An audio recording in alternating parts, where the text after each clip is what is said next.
तुषार कोहळे आमचे प्रतिनिधी आपल्या सोबत आहेत। तुषार, आपण बघतोय बाबासाहेबांना वंदन करून ही रॅली आता पुढच्या दिशेने जाते आहे। कसा नेमका हा सगळा मार्ग असणार आहे या रॅलीचा आणि काय काय कार्यक्रम नियोजित आहेत?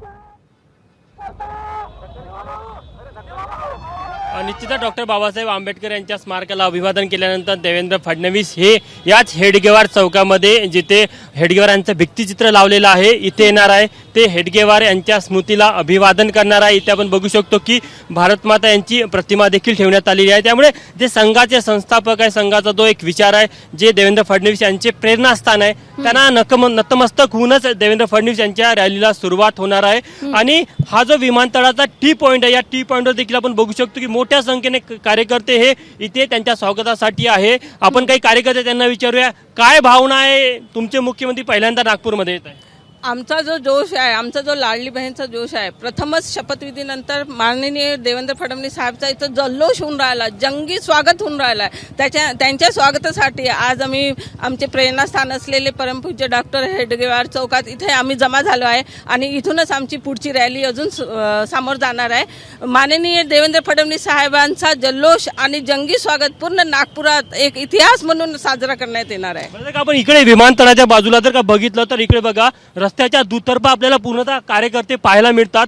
देवेंद्र फडणवीस यांची जी रॅली आहे ती विमानतळाच्या परिसरात आता बाहेर येत आहे आणि तुम्ही जर का दूरवर नजर टाकली तर रॅलीच्या समोरचा भाग आपल्याला पाहायला मिळतो आणि त्यांच्या स्वागतासाठी बघा रस्त्यावर कशा प्रकारे कार्यकर्ते आहे, पोलिसांनी देखील बंदोबस्त केलेला आहे। इथे जे हेडगेवारचं स्मारक आहे हे एक विचारधारा आहे आणि या विचारधारेला नतमस्तक होऊनच देवेंद्र फडणवीस यांची रॅली इथनं वर्धा मार्गे धरमपेठ भागाकडे जाणार आहे। त्यामुळे कार्यकर्त्यांमध्ये एक वेगळा उत्साह आहे। आपण विमानतळावर देखील बघितलं की कशा प्रकारे कार्यकर्त्यांनी गर्दी केलेली होती। नेते असेल, कार्यकर्ते असेल, वेगवेगळ्या विचारधारेचे लोक असेल, ते देवेंद्र फडणवीसांवर किती प्रेम करतात हे आपल्याला पाहायला मिळालं आणि त्यांच्या स्वागताला घेऊन कार्यकर्त्यांमध्ये एक मोठा उत्साह, एक वेगळा जोश इथे आपल्याला पाहायला मिळत आहे।